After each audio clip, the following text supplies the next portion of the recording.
Guys आज हमारा पहला लाइव है। ठीक है, तो इस लाइव लेक्चर के अंदर आज हम लोग क्या करने वाले हैं, sexual reproduction and flowering plant पूरा चैप्टर वन शॉट में निपटाने वाले हैं। इससे पहले हम लोग कुछ प्रीवियस लेक्चर्स को देख चुके हैं। ठीक है, प्रीवियस लेक्चर हमारे जा चुके हैं सेक्सुअल रिप्रोडक्टिव फ्लावरिंग प्लांट में, ज़्यादा नहीं गए हैं, 5 लेक्चर बेसिकली गए हैं। ठीक है, उसके अंदर हम लोग ने मेल रिप्रोडक्टिव पार्ट फ्लावर का कवर किया है। ठीक है, और इस लाइव लेक्चर के अंदर आज हम पूरा चैप्टर कोशिश करेंगे कि निपटा दें। पार्ट 1 मैंने लिख दिया है, बट ट्राई करेंगे कि पूरा चैप्टर आज ही के आज निपटा दें, नहीं तो फिर सेकंड पार्ट भी हम लोग नेक्स्ट सैटरडे कंडक्ट कर लेंगे। ठीक है, तो चालू करते हैं अपना पहला लाइव सेशन। तो चलते हैं।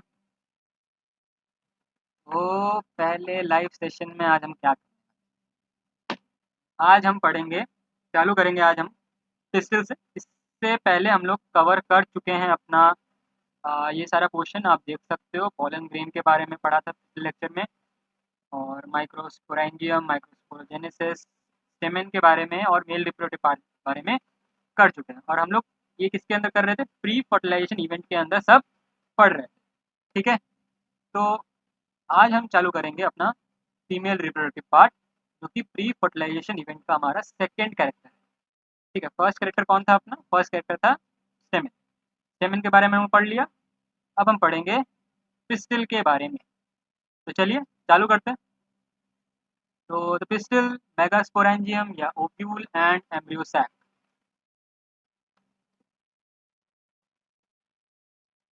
ठीक है, क्या करने वाले हैं अपन, pistil, megasporangium, ovule and embryo sac के बारे में पूरा पढ़ेंगे। उससे पहले हम पिस्टिल के बारे में पढ़ेंगे, उसके बाद मेगास्पोरेंजियम, फिर ovule and then embryo sac. ठीक है, तो चलो चालू करते हैं। Gynoecium represents the female reproductive part of the flower. तो फीमेल रिप्रोडक्टिव पार्ट को हम लोग फ्लावर की क्या बोलते हैं, गाइनोशियम बोलते हैं।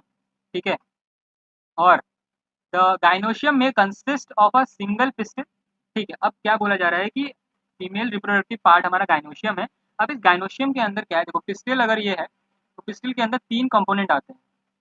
ठीक है, पिस्टिल के अंदर हमारे पास 3 कंपोनेंट आता है। पहला है हमारे पास stigma, then we have style and then we have ovary. ठीक है, ये 3 मेजर कंपोनेंट है पिस्टिल का। ठीक है, अब इसके अंदर बोला क्या जा रहा है कि अगर सिंगल पिस्टल कंसिस्ट करता है गाइनोशियम, ठीक है, सिंगल पिस्टल अगर गाइनोशियम कंसिस्ट करता है तो उसको हम क्या बोलेंगे, मोनोकार्पुलरी बोलेंगे। ठीक, अगर किसी भी फीमेल पार्ट में पिस्टल सिंगल है तो मोनोकार्पुलरी, अगर पिस्टल एक से ज़्यादा है तो मल्टीकार्पुलरी। ठीक है, कार्पेल वर्ड यहाँ पे यूज़ किया जा रहा है फॉर द पिस्टल। ठीक है, तो मल्टीकार्पुलरी मतलब आपका पिस्टल एक से ज़्यादा है, मोनोकार्पुलरी मतलब आपका सिंगल। आगे चलते हैं। अगर हमारे पास वो मल्टी कैलकुलरी वाला अगर सिस्टम है, ठीक है, तो उसमें क्या होगा, 2 कंडीशन आ सकती है। ठीक, अगर हमारे पास मल्टी कार्पुलरी वाला सिस्टम है, मतलब एक से ज़्यादा हमारे पास क्या है, पिस्टल है, उसमें हमारे पास 2 केस बन सकते हैं।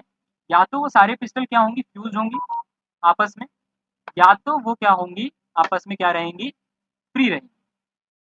ठीक, अगर फ्यूज कंडीशन में हमारे पास पिस्टल है तो उस कंडीशन को हम क्या बोलेंगे, सिन कार्पस बोलेंगे। क्या बोलेंगे, सिन कार्पस बोलेंगे। अगर फ्री कंडीशन है, अगर पिस्टल फ्रीली है आपके फीमेल रिप्रोडक्टिव पार्ट के अंदर, तो वो हमारा कंडीशन होगा एपोकार्पस। ठीक है, यहाँ पे बेसिक अभी टर्मिनोलॉजी चल रही है। ठीक है, बेसिक टर्म्स अगर हमारे खत्म हो जाएंगे उसके बाद हम आगे का क्वेश्चन कवर करेंगे। ठीक है, चलिए, तो सिन कार्पस कंडीशन अगर हमारे पास पिस्टल क्या है, फ्यूज्ड है, और अगर पिस्टल क्या है, फ्री है, तो एपोकार्पस। इतना क्लियर है, आगे बढ़ो। Each pistol has 3 parts. अब यहाँ पे एक पिस्टल के हमारे पास 3 पार्ट्स मौजूद होते हैं, जो कि मैंने यहाँ पर साइड में बना दिया है। स्टिग्मा, ठीक है, स्टिग्मा वो जगह है जहाँ पर आपका पॉलन ग्रेन आएगा। यहाँ पे मैं लिख देता हूँ। ठीक है, यहाँ पे मैं लिख देता हूँ। ओके, यहाँ पे कोई बोल रहा है कि send animation video of electricity in magnetic field. देखो भाई, अभी क्लास 12th का बायोलॉजी चल रहा है। अगर आप क्लास 10th या क्लास 11th के स्टूडेंट हो तो क्लास 11th का कल लेक्चर आने वाला है बेसिक मैथ का, वहाँ पे आ जाइए ना। ठीक है, यहाँ पे अभी क्लास 12th के बच्चे का चल रहा है अपना लाइव सेशन। तो आपका जो भी होगा एनिमेशन वाला वीडियो वो मैं क्रिएट कर दूंगा, ठीक है, वो उसकी वीडियो में ले आऊँगा in the form of short, या फिर कोई अभी चैप्टर आएगा हमारा किसमें, क्लास 10th में कौन सा, magnetic field, sorry electric current के द्वारा जो मैग्नेटिक फील्ड बनता है उसका एक चैप्टर है हमारे पास क्लास 10 के अंदर, वहाँ पे आप एनिमेशन पूरा अच्छे से देखेंगे इलेक्ट्रिसिटी और मैग्नेटिक फील्ड वाला। तो यहाँ पे अभी क्लास 12 चल रहा है, क्लास 12 पर ही फोकस कर लेते हैं, ठीक है। चलो आगे बढ़ते हैं अपन। तो हम लोग क्या डिस्कस कर रहे थे अभी, पिस्टल के हमारे पास 3 पार्ट है। तो 3 पार्ट बेसिकली कौन से, स्टिग्मा है, स्टाइल है, ओवरी है। अब एक एक करके इनके थोड़े से बेसिक जान लेते हैं टर्म, ठीक है, बेसिक टर्म जान लेते हैं कि क्या स्टिग्मा क्या करता है, स्टाइल क्या करता है, ओवरी क्या करता है, ओवरी के अंदर क्या क्या चीज़ें वो हम बाद में देखेंगे। चलिए, तो स्टिग्मा के अंदर क्या है, स्टिग्मा क्या कहता है, स्टिग्मा एक लैंडिंग प्लेटफॉर्म है, ठीक है। स्टिग्मा क्या है आपका, एक लैंडिंग प्लेटफॉर्म है, लैंडिंग प्लेटफॉर्म है किसके लिए, पॉलन ग्रेन, ठीक है। जैसे कि आपका हवाई अड्डा होता है, एयरपोर्ट होता है, वहाँ पे क्या लैंड करता है, आपका प्लेन लैंड करते हैं, एरोप्लेन लैंड करते हैं, वैसे ही आप समझ लीजिए स्टिग्मा आपका क्या हो जाएगा, एयरपोर्ट हो जाएगा, पॉलन ग्रेन एक टाइप का आपका एरोप्लेन है, वो आके वहाँ पे लैंड करेगा, वहाँ पे रुकेगा और अपना काम आगे प्रोसेस करेगा, ठीक है। तो पॉलन ग्रेन है, ठीक है, लैंडिंग प्लेटफॉर्म है स्टिग्मा पॉलन ग्रेन के लिए। उसके बाद स्टाइल क्या करता है, अब स्टाइल आपका वो वाला स्टाइल नहीं है जो आप रोज मारते हो, ठीक है, ये स्टाइल है पिस्टल का पार्ट है। इस स्टाइल के अंदर क्या रहता है, आपका जो भी पॉलन ग्रेन आगे जर्मिनेट होगा वो आगे पॉलन ट्यूब बनाएगा, वो पॉलन ट्यूब इसी रास्ते जाएगा, ठीक है, वो पॉलन ट्यूब स्टाइल के रास्ते से होकर ही आपका ओव्यूल की तरफ जाएगा और अंदर बैठे एग को क्या करेगा, फर्टिलाइज करेगा, ठीक है। तो ये बात हो गई हमारे पास स्टाइल की। और ओवरी, ओवरी क्या है आपका लास्ट पार्ट है जिसके अंदर प्रेजेंट होता है ओव्यूल, ओव्यूल के अंदर प्रेजेंट होता है एम्ब्रियो सैक, जिसके अंदर फाइनली हमारा एग बैठा होता है, वो वेट कर रहा होता है मेल गैमीट आने का और फर्टिलाइजेशन का वेट कर रहा होता है, ठीक है। ओवरी के अंदर बेसिकली आपका एम्ब्रियो सैक होगा, वहीं पे आपका फर्टिलाइजेशन प्रोसेस होगा, ठीक है। चलिए, तो stigma serves the landing platform of pollen grain, जैसे कि मैंने बताया आपको अभी कि स्टिग्मा क्या करता है, लैंडिंग प्लेटफॉर्म है जो कि पॉलन ग्रेन के लिए बना के रखता है, ठीक है।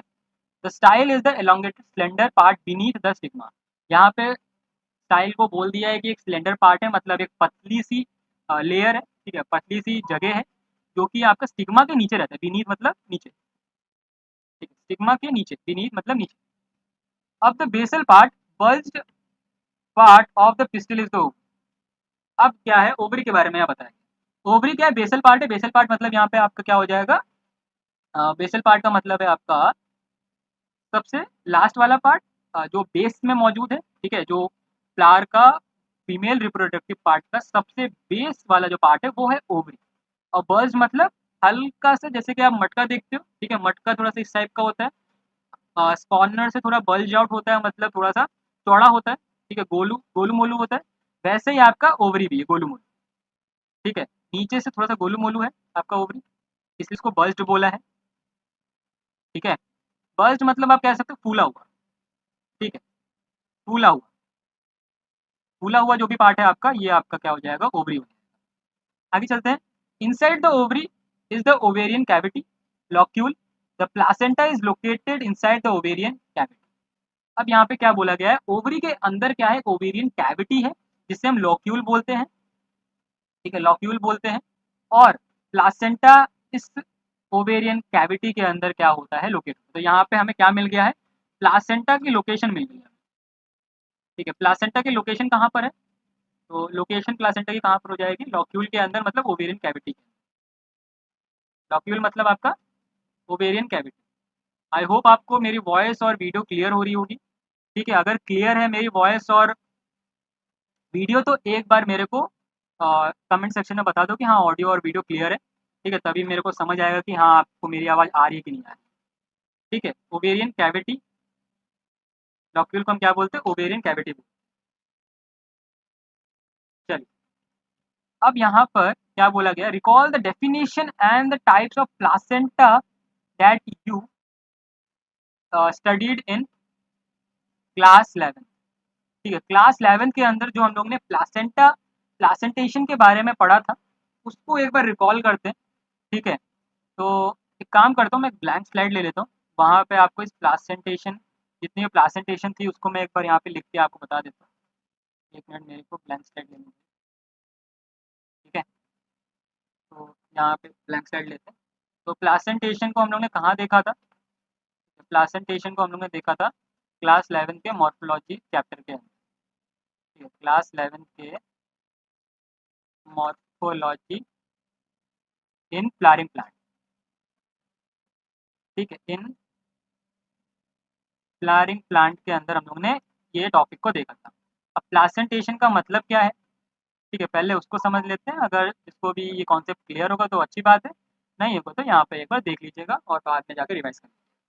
ठीक है, तो प्लासेंटेशन का मतलब क्या? Arrangement of ovary. ये क्या है आपका मतलब इसका? Arrangement of ovary. ठीक है, ओवरी का अरेंजमेंट कैसा है? ठीक है, किसी भी प्लांट के अंदर, उस हिसाब से हमारा क्या रहेगा? प्लासेंटेशन रहता है। तो प्लासेंटेशन बेसिकली आपका फ्री होता है, फ्री सेंट्रल होता है। ठीक है, फिर होता है बेसल होता है आपके पास। ठीक है, बेसल प्लासेंटेशन होता है।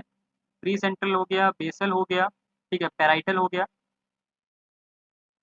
और free central, basal and parietal and many more. ठीक है, तो ये सारे प्लासेंटेशन आपके पास हैं।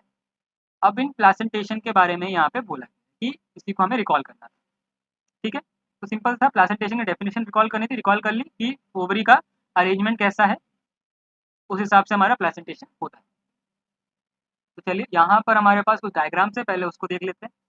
ठीक है, यहाँ पे हमारे पास 3 डायग्राम है, सॉरी 4 है। चारों डायग्राम को एक-एक करके डिस्कस करते हैं। ठीक है, क्या डिपिक्ट कर रहे हैं? तो पहला डायग्राम आपका सिंपल पिस्टल का, हिबिस्कस हिबिस्कस फ्लावर का ये पिस्टल हमें दिख रहा है यहाँ पर। ठीक है, पहला क्या है आपका? हिबिस्कस प्लांट का पिस्टल है, जिसके अंदर यहाँ पे आपके पास स्टिग्मा है, स्टाइल है और ओवरी है। यहाँ पे आप देख सकते हो कि इसका पिस्टल क्या है? सिंगल है, अभी यहाँ पे दिखाया गया सिंगल पिस्टल है। तो यहाँ पे इसको हम लोग क्या बोल सकते हैं, इस कंडीशन को जो हम लोग ने देखा था? मोनोकार्पेलरी। मोनो कार्पेलरी वाला कंडीशन यहाँ पे हम देख सकते हैं, सिंगल पिस्टल है। यहाँ पर आप क्या देख सकते हो? यहाँ पर आपके पास है मल्टी कार्पेलरी है। यहाँ पे देखिए सिंगल पिस्टल में देखिए कैसा कंडीशन है, और मल्टी कार्पेलरी वाला कंडीशन कैसा है। देखिए थोड़ा सा बल्ज आउट हो चुका है, मतलब फूल गया थोड़ा सा, क्योंकि इसके अंदर कैसा कंडीशन है? मल्टी कार्पेलरी है, सिन कार्पस पिस्टल है। किसका है? एग्जाम्पल यहाँ पे देख सकते हैं, पैपेवर का है। तो ध्यान रखिएगा, यहाँ पे ये वाला डायग्राम जो है पैपेवर है। डायग्राम बेस्ड क्वेश्चन में पूछा जा सकता है आपसे। ठीक है, तो पैपेवर प्लांट आपका सिन कार्पस कंडीशन होता है उसका पिस्टल का, और मल्टी कार्पेलरी होता है, ये आप ध्यान रखिए। ठीक है, अब ये तीसरा वाला क्या है हमारे पास? तीसरा वाला है आपका मल्टी कार्पेलरी है बट एपोकार्पस कंडीशन। ठीक है, ये आपका कैसा कंडीशन है? Apocarpous condition. एपोकार्पस कंडीशन है। ये एग्जांपल किसका है आपका? मिशेलिया का। ठीक है, ये किस प्लांट का हमें एग्जांपल दिया गया? मिशेलिया। तो ये आपको ध्यान रखना। अब ये लास्ट वाला जो आपके पास डायग्राम है, ये बहुत ही इंपॉर्टेंट डायग्राम है, क्योंकि सीबीएसई में भी डायग्राम बेस्ड क्वेश्चन में आ सकता है, और नीट एग्जामिनेशन में भी डायग्राम बेस्ड क्वेश्चन में कोई भी लेबलिंग हटाकर आपको दे सकते हैं क्वेश्चन। ठीक है, तो ये लेबलिंग के साथ आपको अच्छे से ध्यान होना चाहिए। ठीक है, तो ये क्या है हमारे पास? ये हमारे पास है ओव्यूल का, टिपिकल ओव्यूल का एक डायग्राम। क्या है हमारे पास? इसको मैं दूसरे कलर से इसको थोड़ा सा बॉक्स बना के इसको अलग कर देता हूँ।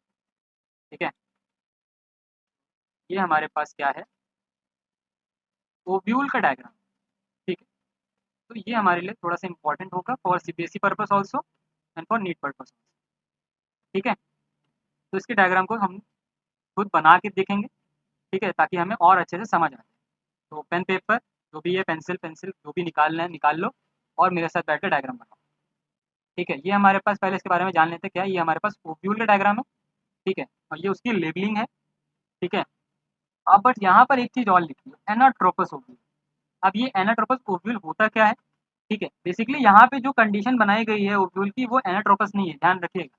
ये जो कंडीशन है आपको सीधा करके दिखाया जा रहा है। ठीक है, बट एनाट्रोपस ओव्यूल का क्या रहता है कि ये जो आपको दो एंड दिख रहे हैं, माइक्रोपाइल और चलाजल पोल, ये जो दो आपको एंड दिख रहे हैं, ये दोनों एंड आपस में क्या होते हैं? 180 डिग्री टिल्टेड रहते हैं। मतलब माइक्रोपाइल रीजन आपका एक्चुअल में चलाजल एंड की तरफ बना रहेगा, और चलाजल वाला एंड आपका माइक्रोपाइल एंड की तरफ बना रहेगा।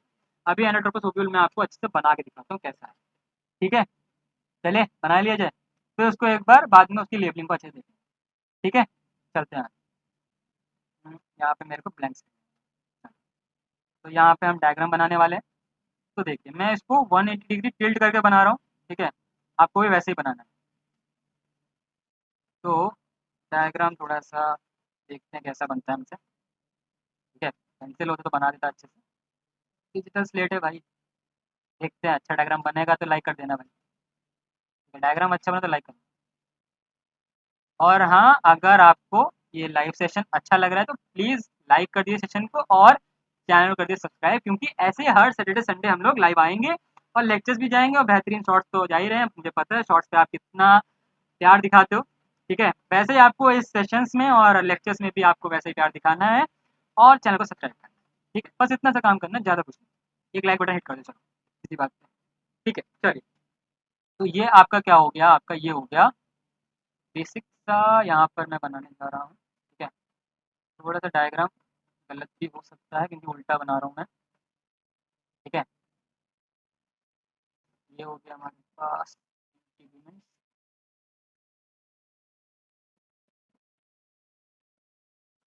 मैं ठीक जा रहा हूँ। एक उल्टा बनाने में दिक्कत। ठीक है, एक अच्छा तो देख लेते हैं। ठीक है, सही से चल रहा है।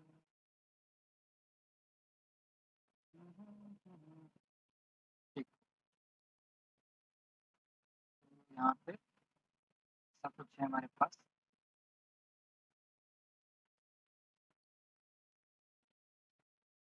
और ये हमारे पास बीच में क्या आ जाएगा, एम्ब्रियो सेल। तो आई थिंक मैंने सही डायग्राम बनाया। जी हाँ।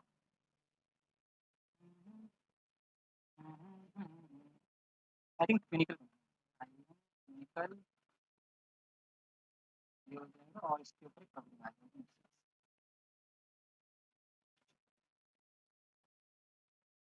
तो ये हमारे पास एक टिपिकल डायग्राम बन गया। डायग्राम को थोड़ा सा इग्नोर कर सकते हो, बट आपको समझना है बेसिकली एंड में ये क्या है। चलिए, चल अब इसकी लेबलिंग चालू करते हैं। ठीक है, तो यहाँ पर हम आप लेबलिंग चालू कर सकते हैं। तो क्या होगा यहाँ पे देखिए। तो ये आपका क्या हो जाएगा, ये कौन सा एंड है आपका, ये है आपका सलाजल एंड। ठीक है, ये आपका हो जाएगा सलाजल एंड, और ये आपका क्या हो जाएगा, ये आपका माइक्रोपाइलर एंड हो जाएगा। बेसिकली माइक्रोपाइलर एंड इतना बड़ा होता नहीं है, छोटा सा ही होता है। ठीक है, पर मैंने डायग्राम थोड़ा सा खोल के बना दिया। ठीक है, तो इग्नोर मारिए। माइक्रोपाइलर एंड आपका ये हो जाएगा, और ये आपका क्या हो जाएगा, क्यूनिकल हो जाएगा, ये आपका हाइलम हो जाएगा। ठीक है, यहाँ पे आप देख सकते हैं ये आपका जो भी रीजन है, ये आपका क्यूनिकल वाला रीजन है, और ये आपका जो भी रीजन है ये वाला जो पार्ट है आपके पास, ये हाइलम है। तो ये वाला पार्ट आपका हाइलम है, और ये वाला पार्ट आपका क्यूनिकल हो जाएगा। ठीक है, और ये जो बीच में बैठा है, ये हमारे पास क्या है, एम्ब्रियो सैक है। ठीक है, एम्ब्रियो सैक का डेवलपमेंट भी देखेंगे कैसा होता है, वो भी देखेंगे। और ये जो आपको जो इंटीग्यूमेंट्स दिख रहे हैं, ये बेसिकली हमारे पास क्या है, इंटीग्यूमेंट्स है। और ये आपका जो बीच वाला पोर्शन है, ये आपका न्यूक्लियस। ये आपका न्यूक्लियस हो जाएगा, ये आपका आउटर इंटीग्यूमेंट, ये आपका इनर आउटर इंटीग्यूमेंट, और ये आपका क्या हो जाएगा, इनर इनर इंटीग्यूमेंट। ठीक है, ये आपका क्या हो जाएगा, एनाट्रोपस ओव्यूल का सही स्ट्रक्चर, जैसा एनाट्रोपस ओव्यूल का मतलब है वैसा ही आपका स्ट्रक्चर। ठीक है, एनाट्रोपस ओव्यूल का मतलब क्या हो जाएगा आपका,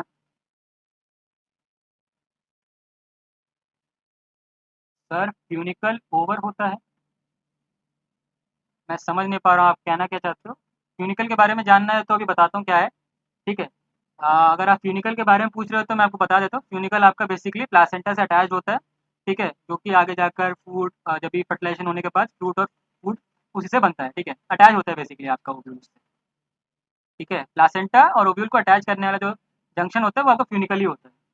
अगर आपका क्वेश्चन ये है, अच्छा अच्छा आप ये बोले सर फ्यूनिकल ऊपर होता है, नहीं नहीं नहीं, देखो यहाँ पे हम लोग क्या बात कर रहे हैं, एनाट्रोपस ओव्यूल की बात कर रहे हैं। ठीक है, एनाट्रोपस ओव्यूल की बात कर रहे हैं। तो एनाट्रोपस ओव्यूल का मतलब होता है वो 180 डिग्री टिल्टेड रहता है। जो हमारे एनसीईआरटी में डायग्राम है, वो आपको बेसिक डायग्राम सही से बनाने के लिए वो आपको ऐसा बनाया गया है। ठीक है, बेसिकली ये आपका नीचे ही रहता है। जैसा कि अभी हम लोग देखेंगे कि जब फर्टिलाइजेशन होता है, जब मेल गैमीट आता है, वो माइक्रोपाइलर एंड से आता है और वो नीचे से होके जाएगा। ठीक है, आपको मैं एक डायग्राम दिखा देता हूँ ताकि आपका जो डाउट है वो हल्का फुल्का क्लियर हो जाए। एक मिनट रुकिए। इधर ही कहीं पर आगे हमारे पास फर्टिलाइजेशन इवेंट के अंदर डायग्राम था। हाँ, वो डायग्राम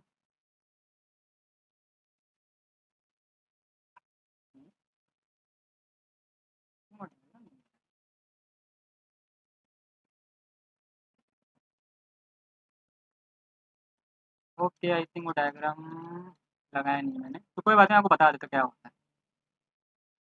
देखिए देखिए, यहाँ पर मैं आपको समझाता हूँ क्या होता है। बेसिकली आपका जो भी ओवरी है, ठीक है, ओवरी ओव्यूल कवर करके रहता है। ठीक है, अब जैसे स्टाइल आपका मेल गैमीट लेकर आता है, तो वो चलाजल एंड से नहीं जाता है, वो आपका क्या आता है, माइक्रोपाइलर एंड से आता है, और वो नीचे की तरफ से एंटर करता है और एम्ब्रियो सैक की तरफ जाता है। ठीक है, अभी एम्ब्रियो सैक का भी डायग्राम देखेंगे और उसमें भी समझेंगे कि चलाजल एंड में कौन से सेल्स होते हैं और माइक्रोपाइलर एंड में कौन से सेल होते हैं। ठीक है, आई थिंक आपको क्लियर हो गया होगा क्यों मैंने इसको फ्यूनिकल को नीचे बनाया। ठीक है, तो एनाट्रोपस ओव्यूल का ये डायग्राम हो गया, इतना काफ़ी। आगे चलते हैं, अपन रीड करते हैं आगे का पार्ट को।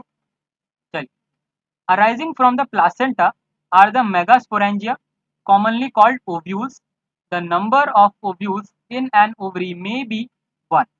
अब यहाँ पे क्या बोला गया है कि arising from the placenta are the megasporangia, जिसको हम लोग कॉमनली क्या बोलते हैं, ओव्यूल बोलते हैं।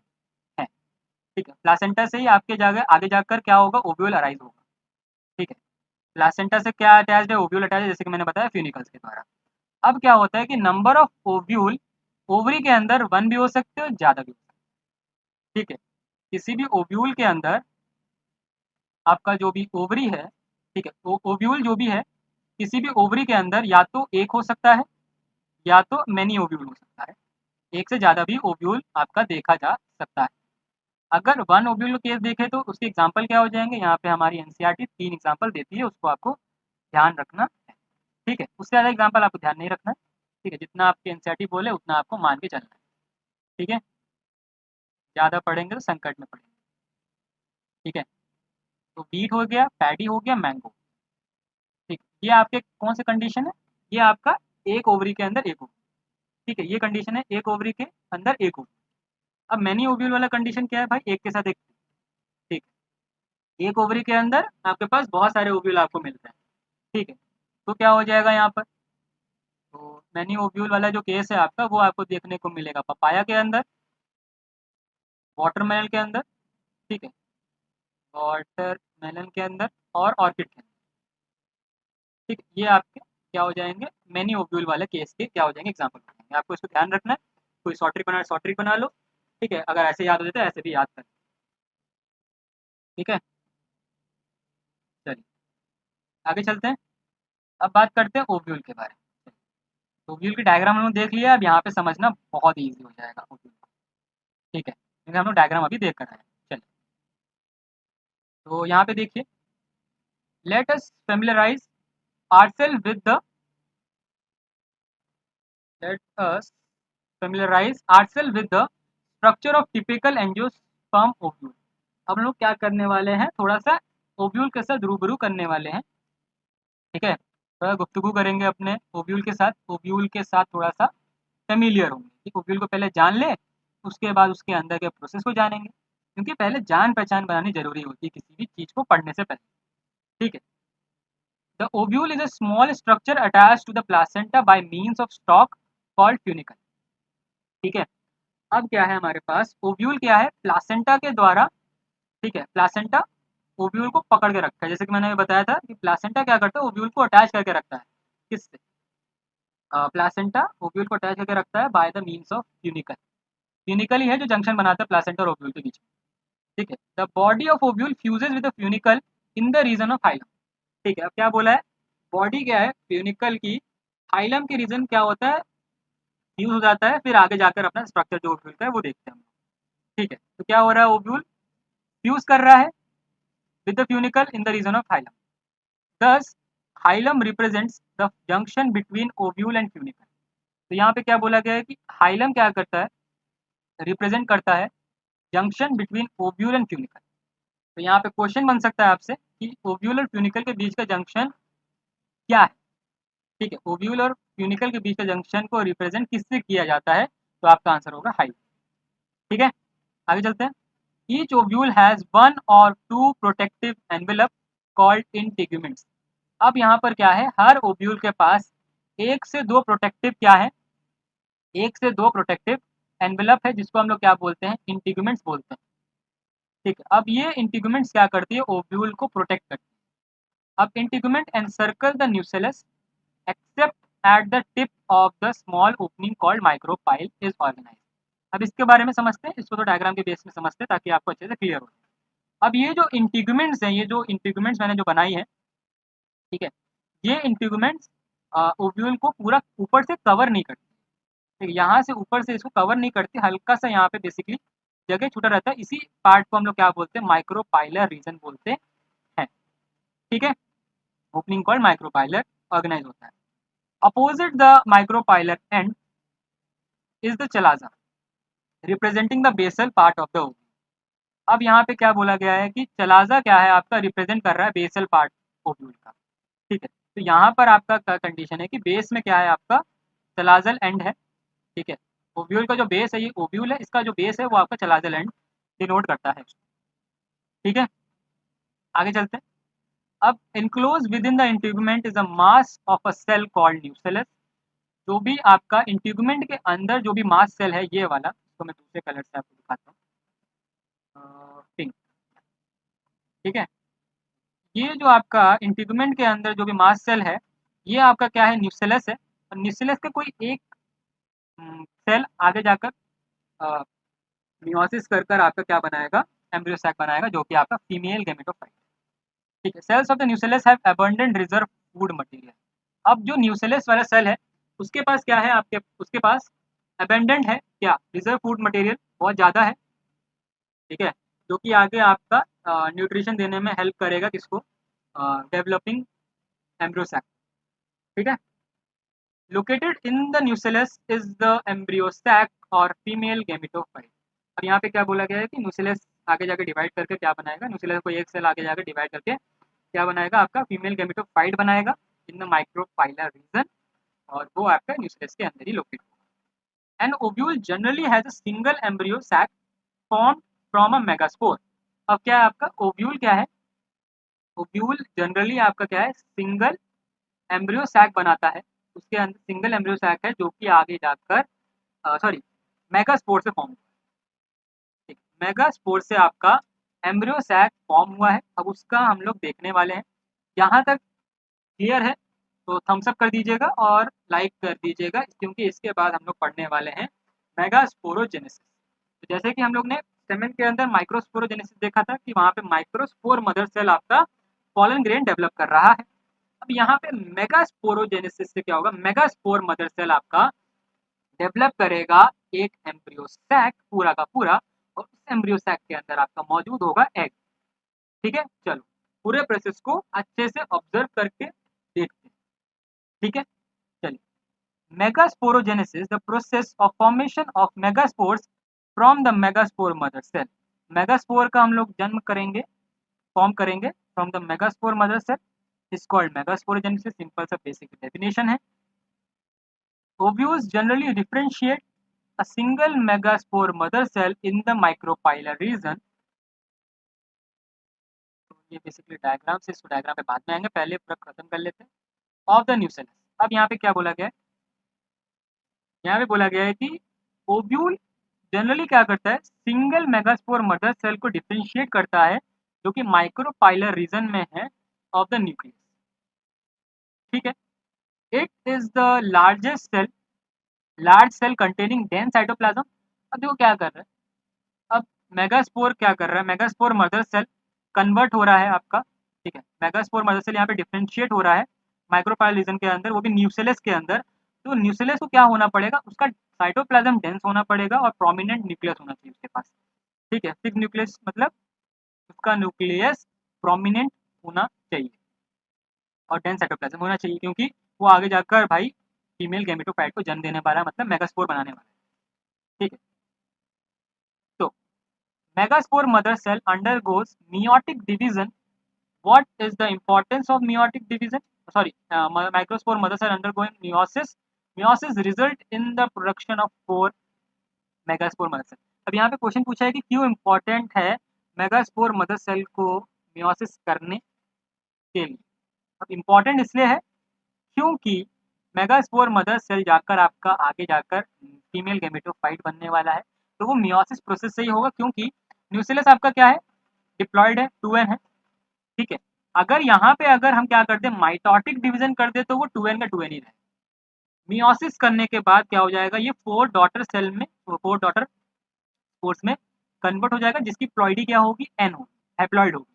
तो ये कैसे होगा, क्योंकि 2 बार मियोसिस होगा, एक बार मियोसिस 1 होगा, एक बार मियोसिस 2 होगा, जिसके कारण आपका ये 2n वाला मेगास्पोर मदर सेल या फिर न्यूसेलस क्या होगा, आगे जाकर 4 हैप्लॉइड मेगास्पोर बनाएगा, जिसके बाद आगे क्या होगा मैं बता देता हूँ। आगे क्या होगा, 4 मेगास्पोर से आपका क्या हो जाएगा, 3 क्या हो जाएंगे, डी जनरेट हो जाएंगे, मतलब 3 क्या हो जाएंगे, गिर जाएंगे, ठीक है, डी जनरेट हो जाएंगे 3, और एक जो होगा वो फंक्शनल होगा, वही आगे जाकर माइटोटिक डिवीजन करेगा, क्योंकि उसकी प्लॉइडी हैप्लॉइड है, मियोसिस नहीं कर सकते।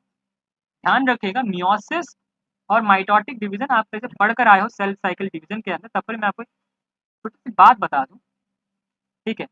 मियोसिस होता है आपका रिडक्शनल डिवीजन, ठीक है, मियोसिस होता है आपका रिडक्शनल डिवीजन होता है, ठीक है, प्लॉइडी लेवल को कम कर देता है। और माइटोसिस क्या होता है आपका, माइटोसिस क्या होता है आपका, इक्वेशनल डिवीजन। आई होप आपको ये बात समझ आ रही है, इक्वेशनल डिवीजन होता है, इसीलिए हम लोग क्या करते हैं, इसीलिए megaspore mother cell meiosis undergo करती है, ताकि वो आकर 4 मेगास्पोर मदर सेल को जन्म दे, इसकी प्लॉइडी एन। चलिए अब बात करते हैं हम लोग फीमेल गैमेटोफाइट। अब इससे पहले देख लेते हैं फीमेल गैमेटोफाइट बना कैसे, ठीक है, पूरा प्रोसेस देख लेते हैं, उसके बाद आगे जाकर हम लोग इसको समझते हैं। ये रहा हमारे पास डायग्राम। अब देखिए, ये आपके पास क्या है, न्यूक्लियस है, ये न्यूक्लियस का प्रोमिनेंट न्यूक्लियस। अब इस न्यूक्लियस के अंदर आपका क्या है, मेगास्पोर मदर सेल है। न्यूक्लियस के अंदर बहुत सारे न्यूक्लियस आपके होते हैं, जिसमें से एक न्यूक्लियस क्या करता है, मियोसिस करता है। तो यहाँ पे पहला मियोसिस होगा, ठीक है, मियोसिस 1। मियोसिस 1 में क्या हो जाएगा, ये 2n वाला न्यूक्लियस, ठीक है, क्या हो जाएगा, 2n वाले न्यूक्लियस में कन्वर्ट। अब ये आगे क्या करेंगे, फर्दर मियोसिस सेकंड में पार्टिसिपेट करेंगे, ठीक। मियोसिस सेकंड के अंदर क्या होगा, मियोसिस सेकंड के अंदर बाकी सारे स्टेजेस के अंदर क्या होगा, ये बाकी न्यूक्लियस आपस में डिवाइड कर कर क्या कर लेंगे, 4 न्यूक्लियस और बना देंगे, और ये 4 न्यूक्लियस आपके 4 मेगास्पोर्स हैं, ठीक है। मेगास्पोर टेट्राड, वहाँ पे क्या बोला, माइक्रोस्पोर टेट्राड बन रहा था, ठीक है। तो यहाँ पर क्या हो जाएगा, आपके पास टेट्राड बनेगा, 4 आपके पास क्या आ जाएंगे, मेगास्पोर्स आ जाएंगे, 4 मेगास्पोर। अब ये 4 मेगास्पोर क्या करेंगे, इसमें से मैंने क्या बताया आपको, 3 क्या हो जाएंगे, डी जनरेट हो जाएंगे, और एक ही क्या बचेगा, फंक्शनल बचेगा, जो आगे जाकर फर्दर क्या करेगा। देखिए यहाँ पे जो एक फंक्शनल बचा था वो अंडरगो करेगा सिक्वेंशियल, यहाँ पे क्या होगा, सिक्वेंशियल क्या होगा, माइटोटिक डिवीजन होगा, ठीक है, सिक्वेंशियल माइटोटिक डिवीजन। अब इसमें भी क्वेश्चन आते हैं कितने सिक्वेंशियल माइटोटिक डिवीजन हमें यहाँ पर देखने को मिलेगा, तो यहाँ पर मैं बता दूं 3 सिक्वेंशियल माइटोटिक डिवीजन देखने को मिलेगा, ठीक है, जो भी अभी आगे फर्दर हम लोग पढ़ेंगे उसमें बताया गया है, ठीक है। 3 सिक्वेंशियल माइटोटिक डिवीजन के बाद हमारे पास एक फंक्शनल सेल से, एक फंक्शनल मेगास्पोर से 8 सेल का क्या होता है, फॉर्मेशन होता है, 8 सेल्स का क्या होगा, फॉर्मेशन होगा। अब वो 8 सेल्स अपने आप को ऑर्गेनाइज करेंगे एक एम्ब्रियो सैक के अंदर, ठीक है। आपका एम्ब्रियो सैक के अंदर ये 8 सेल आपस में क्या होंगे, ऑर्गेनाइज्ड होंगे, कैसे देखें, तो 3 सेल आपका बना देंगे एंटीपोडल सेल, जो कि आपका चलाजल एंड में जाएंगे। यहाँ पे देख सकते हैं, देखिए चलाजल एंड ऊपर था, जैसे कि मैंने अभी ओव्यूल में बनाया था, चलाजल एंड आपका ऊपर है और माइक्रोपाइलल एंड नीचे, ये एनाट्रोपस ओव्यूल का ही कंडीशन है, ठीक है। अब क्या होगा, 2 सेल आपका सेंट्रल सेल कहलाएंगे, सेंटर में ऑर्गेनाइज हो जाएंगे, जिसको हम लोग पोलर न्यूक्लियाई बोलते हैं, इसको हम लोग सिंगल सेल के रूप में माना जाता है। और फिर आता है आपके पास सिनर्जिड्स और एग, ठीक है। यहाँ पे बाकी जो बचे हुए 3 सेल होंगे, उसमें से 2 सेल आपका सिनर्जिड होंगे, और एक सेल होगा आपका एग सेल, जो कि आपका फीमेल गेमीट है, ठीक है। ये आपका क्या हो जाएगा, फीमेल गेमीट है। तो ये आपकी फीमेल गैमीट से मैंने भेंट करवा दी।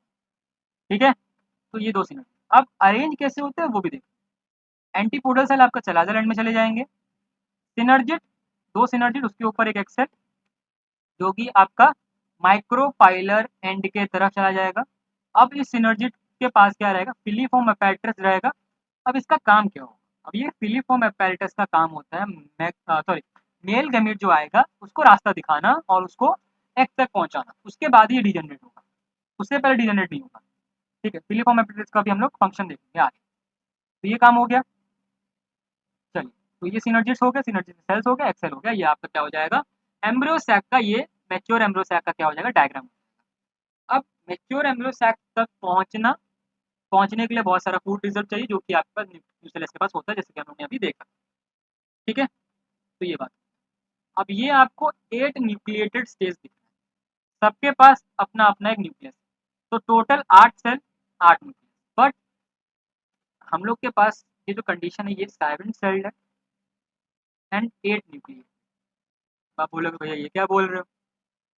जी हाँ, आपको साफ यहाँ पे आप बोलोगे साफ साफ यहाँ पे हमें दिख रहा है 8 सेल है, 8 न्यूक्लियस है भैया।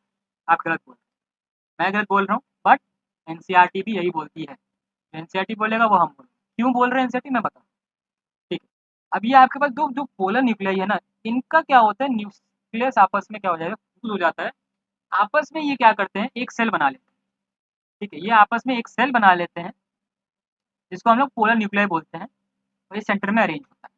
अब इस सेल के पास क्या हो जाएगा, इस सेल के पास क्या हो जाएगा, यहाँ पर 2 न्यूक्लियस रहेंगे, इसीलिए 8 न्यूक्लिएटेड बोल रहे हैं। पर ये 2 सेल मिलकर एक सेल बना लेंगे विद है जिसके पास दो न्यूक्लियस है। एक सेल जिसके पास 2 न्यूक्लियस है, इसीलिए हम इसको 7 सेल गिनते हैं, नहीं तो 8 सेल 8 न्यूक्लियस ही गिनते हैं। और ये जो क्वेश्चन है फ्रीक्वेंटली मैक्सिमम पिछले 4 से 5 ईयर के अंदर नीट में क्वेश्चन पूछा जा चुका है। बहुत सिंपल है, बहुत कॉमन है, बट बच्चे थोड़ा बहुत कंफ्यूज हो जाते हैं। घुमा क्या सकता है, 8 सेल्ड 7 न्यूक्लिएटेड बोल देंगे। ठीक है, या फिर 7 सेल्ड 8 न्यूक्लिएटेड आंसर सही है, इसको घुमा देंगे। ठीक है, वो बच्चे भी घूम जाएंगे। तो आपको घूमना नहीं है, आपको क्या करना है, बातों को ध्यान रखना है और आगे बढ़ना है। चलिए, हम लोग ने क्या देख लिया, फीमेल गैमेटोफाइट एम्ब्रियो सैक के बारे में देख लिया। अगर फीमेल गैमेटोफाइट एम्ब्रियो सैक है तो मेल गैमेटोफाइट क्या है, कोई हो तो कमेंट सेक्शन में बता दीजिए।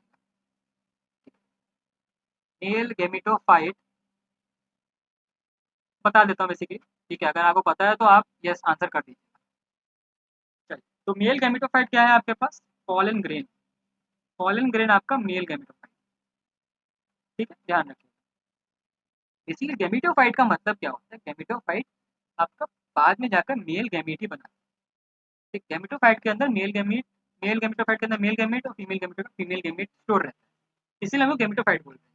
और गैमेटोफाइट का मतलब इसकी प्लॉइडी क्या हो जाएगी, एन होगी, 2n नहीं होगा, इसका प्लॉइडी क्या होगा, एन होगा। ठीक है, मेगास्पोर मदर सेल की प्लॉइडी क्या होगी, 2n होगी। जो आगे जाके क्या बनाएगा, आपका एम्ब्रियोसेक बनाएगा, उससे पहले जो भी मेगास्पोर बनता है वो क्या बनेगा, प्लॉइडी क्या होगी, एन होगी। यहाँ पे माइटोटिक डिवीजन चल रहा है, यहाँ पे किसी की प्लॉइडी चेंज नहीं हो रही है, ध्यान रखिएगा। माइटोटिक डिवीजन मतलब इक्वेशनल डिवीजन, इसके अंदर आपको क्या रहेगा, प्लॉइडी कंटिन्यू चलेगी, एन।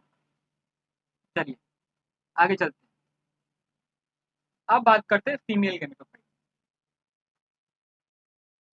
फीमेल गैमेटोफाइट क्या रहेगा, in a majority of flowering plant one of megaspore is functional. जैसे कि मैंने बताया कि 3 डीजनरेट हो जाएंगे, बट एक यहाँ पे मैंने फन लिख के रखा है, बट इज अ फंक्शनल। एक क्या रहेगी, फंक्शनल रहेगी, वाइल अदर 3 डीजनरेट। ठीक है, only the functional megaspore develops into a female gametophyte. अब एक ही फंक्शनल मेगास्पोर आपका क्या कर रहा है, फीमेल गैमेटोफाइट में क्या हो रहा है, डेवलप हो रहा है, जिसको हम लोग एम्ब्रियो सैक बोलते हैं। This method of embryo sac formation from single megaspore is termed as monosporic development. अब देखो, बायोलॉजी में क्या है, हर चीज का कोई ना कोई टर्म, बस उस टर्म को अगर अच्छे समझ गए, क्योंकि वो ज़्यादा कंफ्यूजिंग टर्म्स नहीं होते यहाँ पर केमिस्ट्री और फिजिक्स की तरह। यहाँ पे हर वर्ड का, हर टर्म का एक मतलब है और जुड़ा हुआ मतलब, कोई फालतू का वर्ड यहाँ पे नहीं बने, इसलिए बायोलॉजी बहुत ईजी होती है अगर आप सारे टर्म्स को उसका मतलब के साथ समझें। ठीक है, तो यहाँ पे क्या मोनोस्पोरिक डेवलपमेंट बोल रहा है कि जो एम्ब्रियो सैक का जो फॉर्मेशन हो रहा है वो मोनोस्पोरिक डेवलपमेंट है। मतलब क्या है इसका भैया, मतलब ये है कि जो मेगास्पोर जो एक फंक्शनल था, वो एक मेगास्पोर मतलब मोनो, एक मतलब मोनो, मेगास्पोर, स्पोर मतलब स्पोर, एक स्पोर से आपका पूरा एम्ब्रियो सेक डेवलप हो रहा है। ठीक है, एक स्पोर से आपका पूरा एम्ब्रियो सेक डेवलप हो रहा है, तो उस डेवलपमेंट को क्या बोलेंगे? मेगा मोनोस्पोरिक, क्या बोलेंगे? Monosporic development. चलिए, what will be the ploidy of cells of nucellus? Megaspore mother cell, functional megaspore and female. अब यही हम लोग बात कर रहे थे प्लॉइडी की, प्लॉइडी की, अब आगे प्लॉइडी। चलो आंसर दे देते हैं। ठीक है, और थोड़ा सा कमेंट बॉक्स में जोश दिखा दो भाई। ठीक है, कमेंट बॉक्स में अच्छे अच्छे कमेंट कर दो, इससे और मुझे को मेरे को मोटिवेशन। चलो देखते हैं। चलो, न्यूसेलस, न्यूसेलस की प्लॉइडी क्या हो जाएगी? अभी बताया था 2n। ठीक है, उसी के साथ मेगास्पोर मदर सेल की प्लॉइडी क्या हो जाएगी? 2n। बट मेगास्पोर और फीमेल गैमेटोफाइट की प्लॉइडी क्या होगी? NOE। क्योंकि मेगास्पोर से फीमेल गैमेटोफाइट बनता है with the help of mitosis which is equational. समझ आई बात? आगे बढ़ते हैं, आगे बढ़े। चलो भाई आगे बढ़ते हैं। Let us study about the formation of the embryo sac in detail. The nucleus of functional megaspore divides mitotically to form two nuclei which move to the opposite poles, forming the two nucleated embryo sac। अब देखो यहाँ पे वही diagram जो हम लोग ने अभी डिस्कस किया था, उसी का यहाँ पे सारांश है। ठीक है, उसी का क्या है यहाँ पे समरी हमें दे दी है। तो यहाँ पे क्या हो जाएगा? यहाँ पे बोला गया जो फंक्शनल मेगास्पोर मदर सेल है, ठीक है, सॉरी, फंक्शनल जो मेगास्पोर है जो एक बच गया है 3 डी जनरेट होने के बाद, वो क्या करता है? डिवाइड करता है माइटोटिकली। ठीक है, पहला माइटोटिक डिवीजन यहाँ पे देखो, यहाँ पे ध्यान सुनना, यहाँ पे डायरेक्टली हमें नहीं बताती है कि कितने माइटोटिक डिवीजन हो रहा है इनसे, वो चला के पकड़ना पड़ेगा। तो चलो पकड़ते हैं इसको। क्या बोला यहाँ पे? यहाँ पे ये बोला है कि मेगास्पोर डिवाइड माइटोटिक, पहला माइटोटिक डिवीजन यहाँ पर हो गया। ठीक है, पहला माइटोटिक डिवीजन यहाँ पर हो गया है। उसके बाद क्या है? जो माइटोटिक डिवीजन दो न्यूक्लियाई बन गए, तो वो दो न्यूक्लियाई अपोजिट पोल में चले। ठीक है, सलाजल पोल और माइक्रोपैरल पोल की तरफ चले गए। अब हमारे पास क्या हो जाएगा? एम्ब्रियो से 2 न्यूक्लिएटेड हो जाएगा। ठीक है, अब 2 मोर सिक्वेंशियल माइटोटिक न्यूक्लियर डिवीजन यहाँ पर हो रहा है। ठीक है, formation of the 4 nucleated and later 8। अब यहाँ पे क्या बोला? 2 मोर माइटोटिक न्यूक्लियर डिवीजन। ठीक है, यहाँ पे क्या हो रहा है? क्योंकि न्यूक्लियस डिवाइड हो रहा है तभी तो आगे 4 न्यूक्लिएटेड 8 न्यूक्लिएटेड स्ट्रक्चर बन रहा है। जैसे नहीं डिवाइड होगा तो आगे जाके स्ट्रक्चर कैसे बनेंगे? ठीक है, तो यहाँ पे क्या बात की जा रही है?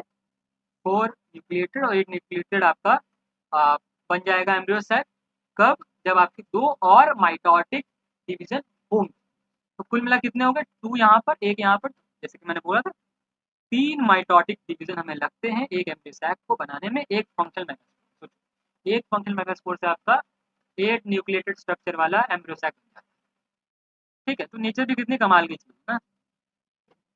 ठीक है, चलिए, it is of interest to note that these mitotic divisions are strictly pre-nuclear, that is, nuclear division are not followed immediately by cell wall formation। यहाँ क्या बोला गया है कि ये बहुत ही इंटरेस्टिंग पार्ट है, वो मैं थोड़ा सा क्या करता हूँ, पेन से इसको शायद अंडरलाइन करता हूँ। ठीक है, it is interested to note that these mitotic divisions are strictly free nuclear. अब ये फ्री न्यूक्लियर का मतलब क्या है? यही आगे आपका आंसर समझा था, देख रहे हैं। फ्री न्यूक्लियर का मतलब क्या है? दैट जो न्यूक्लियर डिवीजन है ये आपका फॉलो नहीं करता है सेल वॉल फॉर्मेशन के बाद। जो न्यूक्लियर डिवीजन है उसके जस्ट इमीडिएटली बाद आपका सेल वॉल फॉर्मेशन थोड़ी देर में हो, are not followed immediately by cell wall formation. Nuclear division हो गया, माइटोटिक डिवीजन हुआ, न्यूक्लियर डिवीजन हो गया, उसके कुछ देर बाद आपका सेल वॉल फॉर्मेशन होगा। ठीक है, उसके कुछ देर बाद आपका क्या होगा? सेल वॉल फॉर्मेशन होगा। ठीक है, आई होप आपको ये बात समझ आ गई nuclear division, sorry free nuclear क्या है। ठीक है, कोई भी अगर डाउट हो तो कमेंट सेक्शन में आप बेझिझक डाल देना, मैं उसका रिप्लाई आपके कमेंट सेक्शन में ही दे दूंगा। ठीक है, after 8 nucleated stage cell walls are laid down leading to the organisation of typical female gametophyte और एम्ब्रियो सैक।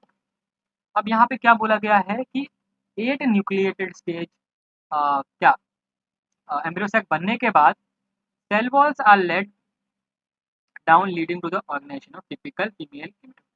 जैसे 8 न्यूक्लिएटेड स्टेज पूरा कंप्लीट हो जाता है, सारे न्यूक्लिएटेड हो जाते हैं, उसके बाद आपका सेल वॉल फॉर्म होता है और सेल वॉल फॉर्म होने के बाद आपका सारे सेल आपस में एक टिपिकल मैनर में ऑर्गेनाइज होते हैं, एक टिपिकल फीमेल गैमेटोफाइट के अंदर, जो कि आपका एम्ब्रियो सैक है।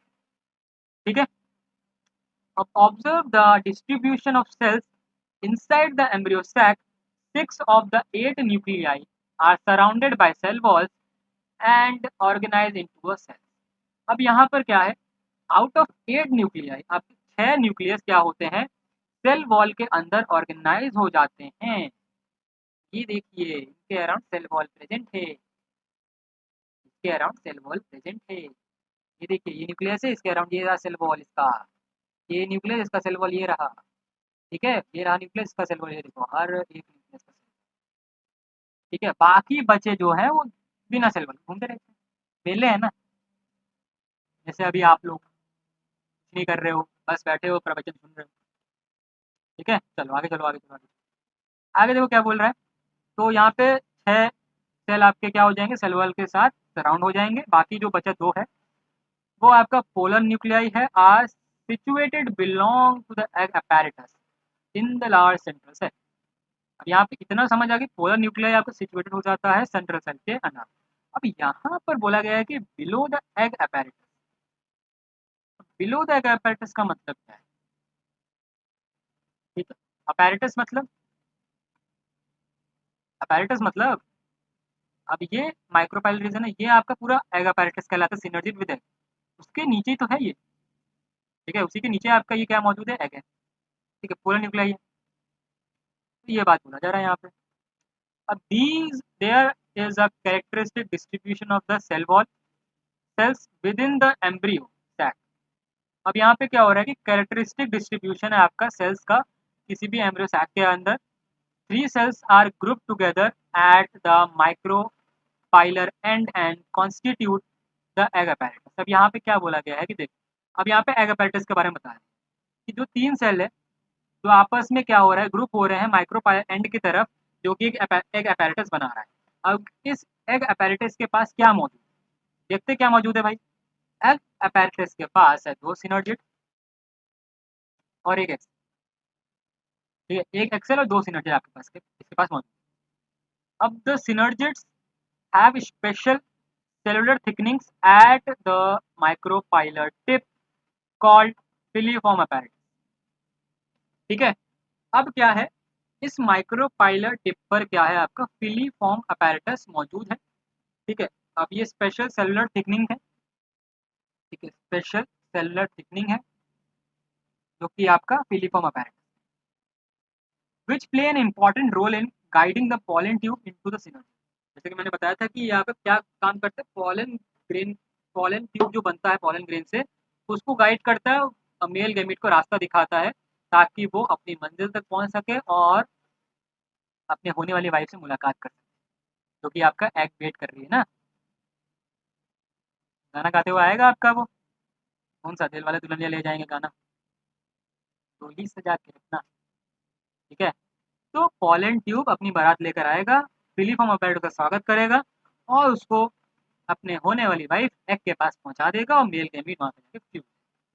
ठीक है, इतनी सी बात। ठीक है, इतनी सी बात है, आगे बढ़। 3 cells are at chalazal, 3 cells are at chalazal. R K music भाई बोल रहे हैं हेलो, हेलो भाई, चलो पढ़ाई कर लो, हेलो है बाद में करते रहेंगे। ठीक है, तो देखो 3 सेल्स क्या है जो कि चलाजल एंड में है, जिसको हम लोग एंटीपोडल सेल भी बोलते हैं। ठीक है, एंटीपोडल सेल भी बोलते हैं। The large central cell as mentioned earlier has 2 polar nuclei. मुझे लग रहा है आप लोग ने अभी तक सेशन को शेयर नहीं किया। ठीक है, एक काम कर दो, अपने दोस्तों तक ये सेशन पहुंचा दो, शेयर कर दो कि लाइव चल रहा है भाई, आ जाओ, क्योंकि इससे बढ़िया तरीके से एनसीईआरटी रीडिंग आपको कहीं पर भी मिलेगी। ठीक है, इससे बढ़िया डिटेल में 1 बाय 1 लाइन आराम से पढ़ते जा रहे, समझाते जा रहे, जो आपको डाउट हो रहा है आप वो पूछ सकते हो, क्योंकि देखो बाकी सारे लाइफ में आप जाते हो तो वहाँ पे आपको उतना अटेंशन नहीं मिलता। यहाँ पर आपको अटेंशन नहीं मिलेगी, आपके हर एक क्वेश्चन का जवाब तुरंत आपको मिलेगा। तो प्लीज़ एक काम करो, जल्दी से अपने दोस्तों तक ये सेशन शेयर करो ताकि वो भी आके लाइव अटेंड करें। और एनसीईआरटी लेके बैठो भाई, क्या है, वीकेंड है, कल संडे है, स्कूल भी नहीं जाना, आराम से बैठ के पढ़ाई करो यार। ठीक है, ठीक है, चलो। अब क्या बोला गया कि एंटीपोडल सेल के बारे में बात कर दिए। Thus a typical angiosperm embryo sac at maturity तो 8 न्यूक्लिएटेड 7 सेल, जैसे कि मैंने बताया था अभी 7 सेल होता है और 8 न्यूक्लियस होता है। एक टिपिकल एंजियोस्पर्म के एम्ब्रियो सैक के अंदर आपके पास क्या देखने को मिलेगा, आपके पास देखने को मिलेगा 7 सेल स्ट्रक्चर, 8 न्यूक्लिएटेड स्ट्रक्चर। इतनी बात क्लियर हो गई? इतनी बात क्लियर हो गई है तो यहाँ पर आई थिंक हमारा पहला टॉपिक पूरा यहाँ पर हम डिस्कस कर लिया है। पिस्टल, पिस्टल के बारे में डिस्कस किया, देखो पिस्टल के बारे में डिस्कस कर लिया, ओव्यूल के बारे में डिस्कस कर लिया, एम्ब्रियो सैक के बारे में पूरा डिस्कस। तो यहाँ पे पहला पोर्शन हमारा फीमेल रिप्रोडक्टिव पार्ट के अंदर पूरा खत्म। मतलब अब हम लोग डन कर चुके हैं अपना फीमेल रिप्रोडक्टिव पार्ट और मेल रिप्रोडक्टिव पार्ट। तो इसी के साथ एक लाइक बन जाता है, हो जाए लाइक एक, चलो कर दो जल्दी लाइक, वेट कर रहा हूँ, लाइक करो। ठीक है, लाइक कर दिया, चैनल को सब्सक्राइब भी कर दो भाई। ठीक है, ऐसे ही कंटेंट आते रहेंगे। अब हम बात करेंगे पॉलिनेशन। इससे पहले मैं थोड़ा सा पानी पी लेता हूँ, थोड़ा सा गला बैठा लेते हैं, 1 घंटे से थोड़ा बोल रहा हूँ। ठीक है, तो पानी पी कर आता हूँ मैं। ठीक है, कहीं मत जाइएगा, 1 मिनट रुकिएगा, मैं पानी पी के आता हूँ। ठीक है, एक बस एक पानी। ठीक है, चलो पानी चल के आएगा मेरे पास अभी। ठीक है, पानी मेरे पास अभी चल के आएगा, अरे बोल दिया पानी डाल।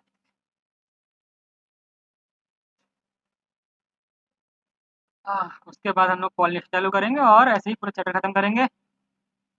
देखो पानी आ गया यहाँ पे, चलो आप लोग भी पानी पी लो, बॉडी को हाइड्रेट रखो। और ये बता दो कौन कौन लखनऊ से है, क्योंकि अभी लखनऊ में बड़ा मस्त मौसम बना हुआ है। ठीक है, मौसम बड़ा मस्त चल रहा है अभी, मानसून सीजन, बढ़िया बारिश हो रही है। ठीक है, इसलिए रात में सेशन रखा है, आराम से खाना पीना खाकर आराम से बैठ के पढ़ सकते हैं। ठीक है, और वीकेंड में लाइव सेशन जाएंगे हम लोग, पता है आप लोग का क्लासेस चलती रहती है पूरे वीकेंड, पूरे वीक में ये 2 सेशन आपका सही रहेगा। ठीक है, और कमेंट भी कर लीजिएगा कि अगर नेक्स्ट लाइव सेशन में आपको चैप्टर कौन चाहिए क्लास 11th और 12th का, वो हम लोग कर देंगे लाइव। ठीक है,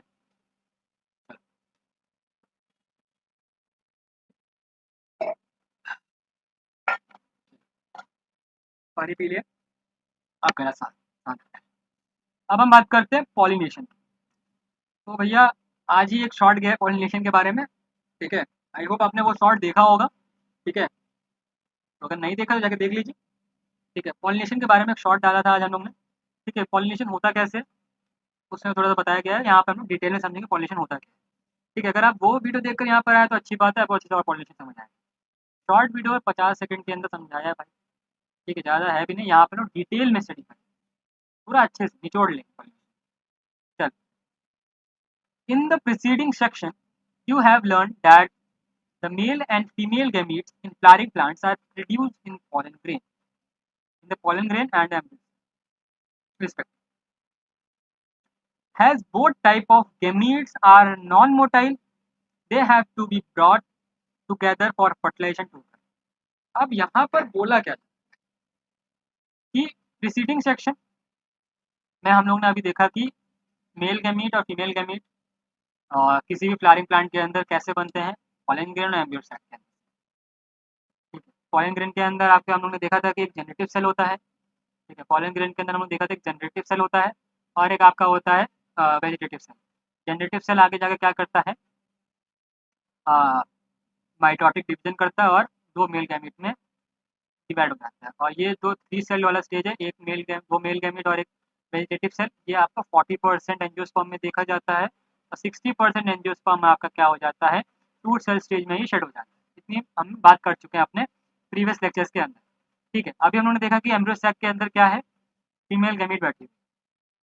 अब देखो, दूल्हा भी तैयार है, दुल्हन भी तैयार है। देखो, सेक्सुअल रिप्रोडक्टिव फ्लावरिंग प्लांट को समझने का सबसे बेस्ट तरीका है भाई एक शादी। शादी में जो तामझाम होती है ना भाई, वही तामझाम इसके अंदर। क्या बात हुई, पहले क्या हुआ, दूल्हे को तैयार किया गया, मेल गैमीट पॉलन ग्रेन के अंदर, दूल्हा तैयार हो गया मेल। फिर क्या हुआ, एम्ब्रियो सैक, तो लड़के घर वाले हैं एम्ब्रियो सैक, उसके अंदर फीमेल गैमीट तैयार हुआ, दुल्हन तैयार। अब इन दोनों लोगों का क्या करना पड़ेगा, मिलन करवाना पड़ेगा, शादी करवानी पड़ेगी भाई, तभी बात बनेगी। ठीक है, अब बात ये है ना कि ये दोनों नहीं चल पाते, ये दोनों ही नॉन मोटाइल है। ठीक है, अब ये दोनों नॉन मोटाइल है, मतलब चल ही नहीं पाएंगे, तो इनको कोई ले जाने की जरूरत है। अब हमें पता है कि एवरी इंडियन वेडिंग क्या होता है कि दूल्हा ही चल कर आता है, दूल्हा खुद अपने पैरों पे चल के नहीं जाएगा इतनी दूर, दूल्हे को आएगा लेने घोड़ा या फिर गाड़ी। ठीक है, दूल्हा या तो घोड़े पर आएगा, घोड़ी पर आएगा, या फिर गाड़ी के अंदर बैठ कर मस्त आराम से आएगा, चल के खुद नहीं आएगा। ठीक है, एक्चुअल में देखा भी जाए तो दूल्हा जो चल के जो आता है वो नॉन मोटाइल ही है। ठीक है, तो मेल गैमीट को पहुंचाने के लिए, ठीक है, बेसिकली मेल गैमीट वहां तुरंत नहीं पहुंचेगा, पॉलन ग्रेन के जरिए पहुंचेगा, पॉलन ग्रेन की सवारी है, पॉलन ग्रेन आएगा, उसके अंदर जाके पॉलन ट्यूब डेवलप होगी, फिर मेल गैमीट आपका रिलीज होगा। ठीक है, तो नॉन मोटाइल दोनों है, फीमेल गैमेट अपना आराम से बैठी है, उसको कोई चलने की जरूरत नहीं, उसके पास खुद आगे दूल्हा पहुंचे, जैसे कि होता है टिपिकली वेडिंग के अंदर। तो क्या होगा, दोनों मेल और फीमेल गैमेट आपस में आएंगे, फर्टिलाइजेशन होगा, बट ये चीजें होती कैसे हैं, हाउ इट इज पॉसिबल। ठीक है, कैसे हम लोग इसको अचीव कर सकते हैं कि दोनों को मिला पाना एक जगह पे, दो प्रेमियों को मिला पाना एक जगह पे कैसे पॉसिबल है, इसका आंसर है पॉलिनेशन। इसी चीज का आंसर है पॉलिनेशन। पॉलिनेशन के कारण हम अचीव कर सकते हैं मेल गैमेट और फीमेल गैमेट का फर्टिलाइजेशन। ठीक है, आई होप आपको बात समझ आ रही है। ठीक है, बात समझ आ रही है। कौन है भाई, हर्षराज। देखो भाई हर्षराज, यहाँ पे अभी चल रहा है अपना क्लास 12th का, जो आपका क्वेश्चन है व्हाट इज फोटोसिंथेसिस, मैं बता दे रहा हूँ फोटोसिंथेसिस, बट ये आपका क्लास 10th का टॉपिक है, आई थिंक आप क्लास 10th के स्टूडेंट लग रहे हो मेरे को। ठीक है, तो फोटोसिंथेसिस क्या है, जिसके कारण जो भी आपका प्लांट है वो सनलाइट लेकर, वाटर लेकर, सॉइल से और मिनरल्स लेकर पूरा फोटोसिंथेसिस करता है इन द क्लोरोफिल। ठीक है, क्लोरोफिल के अंदर आपका पूरा फोटोसिंथेसिस का प्रोसेस होता है। अगर आपको ये पूरा प्रोसेस जानना है तो हमारे चैनल पे जाकर पूरी प्लेलिस्ट बनी हुई है क्लास 10 बायोलॉजी की, इसके अंदर अभी हम लोग का लाइव प्रोसेस ही चल रहा है, लाइव प्रोसेस के अंदर हम लोग ने फोटोसिंथेसिस कवर किया हुआ है, वहाँ पे जाकर आप पूरा डिटेल में देख सकते हो फोटोसिंथेसिस के बारे में। ठीक है, अभी यहाँ पे क्लास 12 का सेशन चल रहा है, अगर आपको बात क्लियर है तो ओके कर दीजिए और एक लाइक कर दीजिए। चलिए, pollination is a mechanism to achieve this objective, transfer of pollen grains shed from the anther। अब यहाँ पे क्या हो रहा है कि ये पॉलिनेशन का बेसिक डेफिनेशन जो हम लोग आई थिंक क्लास 7 या क्लास 8 से पढ़ते हुए आ रहे हैं कि पॉलिनेशन क्या है, पॉलन ग्रेन्स का ट्रांसफर एंथर टू स्टिग्मा। ठीक है, पॉलन ग्रेन का transfer from anther to stigma क्या होता है, पॉलिनेशन। ठीक है, okay okay okay, pollen grain कहाँ शेड हो रहा है, आपका एंथर शेड हो रहा है। ठीक है, तो the stigma of the pistil is termed as pollination. क्या हो रहा है यहाँ पे, देखिए यहाँ पे डायग्राम भी समझा देते हैं एक बार, थोड़ा सा अलग कर लेते हैं। ओके, 11, तो ये आपका बाइलोब्ड एंथर हो गया, जिसके अंदर ये आपका क्या हो जाएगा,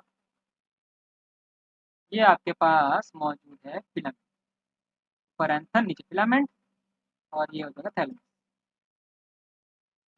ठीक है, थैलेस। अब ये बाइलोब स्ट्रक्चर से आपका क्या होगा, पॉलन ग्रेन क्या होगा, शेड। तो यहाँ पे मैं पॉलन ग्रेन को यहाँ से ऐसे think करने के बाद, ये आपका एंथर क्या होगा, डाइसेंट हुआ, यहाँ से क्या हो जाएंगे, बहुत सारे पॉलन ग्रेन क्या होंगे, निकले। ठीक है, पॉलन ग्रेन यहाँ पे बहुत सारे निकले।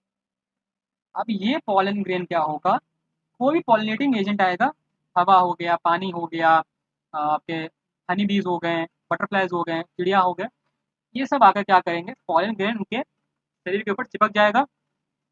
ठीक है, या फिर विंड उसको हवा के थ्रू ले जाएगा।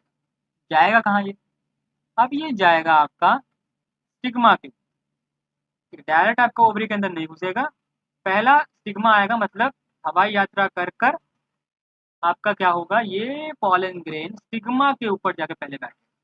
अब स्टिग्मा के ऊपर एक पॉलन ग्रेन नहीं आया, बहुत सारे पॉलन ग्रेन आए।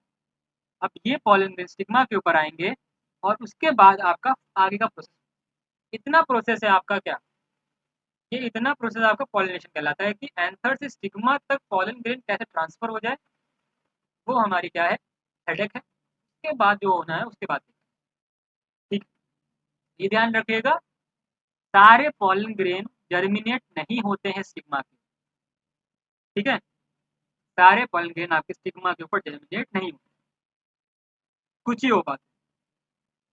चलिए, flowering plants have evolved an amazing array of adaptations to achieve pollination। अब यहाँ पे क्या है, सारे जो भी फ्लावरिंग प्लांट्स हैं उन्होंने बहुत सारे अमेजिंग अरे मतलब अमेजिंग पैटर्न्स में अपने आप को अरेंज करके रखा हुआ है, ठीक है, ताकि वो पॉलिनेशन को अचीव कर पाए। पॉलिनेशन का मेन मकसद क्या है, ठीक है, अगर कोई भी फ्लावर अपने आप को अच्छे से डिनोट कर पा रहा है, ठीक है, अच्छे से दर्शा पा रहा है, तो वो क्या करेगा, अट्रैक्ट करना चाहेगा ना किसी भी चीज़ को, ठीक है। बेसिकली अगर हम देखें तो कोई भी फ्लावर पॉलिनेशन कराने के लिए अपने आप को अट्रैक्टिव बनाए। देखो अगर आपको, देखो आपके एग्जांपल समझा, अगर आपको अट्रैक्टिव दिखना है किसी भी पार्टी या फिर किसी भी ओकेजन पे, किसी भी इवेंट के अंदर, तो आप अपने आप को अट्रैक्टिव बनाने के लिए आपका ड्रेसिंग सेंस आप अपना अच्छा करोगे ना, ड्रेसिंग सेंस अच्छा, पर्सनैलिटी अच्छी करोगे, टॉकिंग स्किल लेकर आओगे अपनी अच्छी, तब जाकर आप अट्रैक्टिव दिखोगे और आपके पास लोग आएंगे। वैसे ही क्या है आपका, यहाँ पर फ्लावर अपने आप को अट्रैक्टिव दिखाने के लिए एक अरेंजमेंट के फॉर्म में क्या करता है, अपने आप को अडॉप्ट कर रहा है, ठीक है, अपने आप को अडॉप्ट कर रहा है और पॉलिनेटर को अपने तरफ आकर्षित कर रहा है, जिसके कारण पॉलिनेटर्स आएंगे, जिसके ऊपर पॉलिन चिपक जाएगा और वो आगे जाकर अपना काम करता है, ठीक है। They make use of external agent to achieve pollination. यहाँ पे मैं क्या बात बोली कि नॉन मोटाइल है, इसलिए उनको एक्सटर्नल एजेंट्स की जरूरत है पॉलिनेशन को अचीव करने के लिए। You can you list possible external agents, सुनी भाई, चलो एनसीईआरटी ने सवाल पूछा तो एनसीईआरटी को जवाब भी देना, जवाब के सवाल, चलो क्या है आंसर, क्या हो जाएगा हमारे पास एक्सटर्नल एजेंट्स का। एक्सटर्नल एजेंट पॉसिबल क्या हो जाएंगे हमारे पास, पॉसिबल एक्सटर्नल एजेंट्स हो जाएंगे, पहला हो जाएगा हनी बी, बटरफ्लाई, बर्ड्स,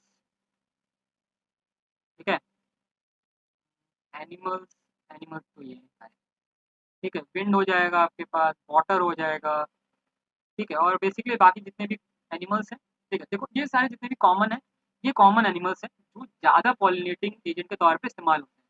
बाकी भी और भी बहुत सारे क्या है आपके पास, और भी बहुत सारे आपके पास क्या बोलते हैं, एजेंट्स है, पॉलिनेटिंग एजेंट, एक्सटर्नल एजेंट्स है, बहुत सारे और एनिमल्स है जो कि आपका पॉलिनेशन करते हैं गलती से, ठीक है। Bee, butterfly, birds basically attract होते हैं फ्लावर से और उनसे पॉलिनेशन होता है। और बहुत सारे ऐसे एनिमल्स हैं, मौत है, वो रिलेशन बनाते हैं प्लांट के साथ ताकि उनको शेल्टर मिले और प्लांट अपना पॉलिनेशन भी करवाने लगे, ठीक है, उसके बारे में भी देखेंगे आप। विंड और वाटर दोनों एबायोटिक एजेंट्स हैं, अभी देखेंगे बायोटिक और एबायोटिक एजेंट्स पॉलिनेटिंग एजेंट्स के अंदर, ठीक है। तो वाटर में बहुत रेयर होता है पॉलिनेशन, विंड भी हल्का फुल्का कर देता है, बट मेनली आपका एनिमल्स के थ्रू ही होता है पॉलिनेशन। तो ये आपके एक्सटर्नल एजेंट्स के बारे में मैंने आपको बता दिया, ठीक है। चलते हैं आगे। तो आगे हम बात करते हैं काइंड्स ऑफ पॉलिनेशन, कितने टाइप के पॉलिनेशन हमें देखने को मिलते हैं।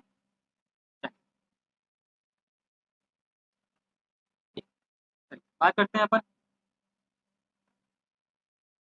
अब बात करते हैं काइंड ऑफ पॉलिनेशन, ठीक है। काइंड ऑफ पॉलिनेशन क्या हो जाएंगे हमारे पास, depending on the source of pollination. अब यहाँ पे जो पॉलिनेशन के बारे में बात करेंगे, टाइप उसके बात करेंगे उस टाइप के बारे में, तो यहाँ पे किस पे डिपेंड कर रहे हैं, depending on the source of pollen, ठीक है, पॉलन ग्रेन का सोर्स कहाँ से आ रहा है, उसके हिसाब से हमारे पास पॉलिनेशन, ठीक है, उसके हिसाब से हमारे पास क्या होगा, pollination. Pollination can be divided into three types. Pollination आपको क्या है, तीन टाइप में हमारे पास डिवाइडेड।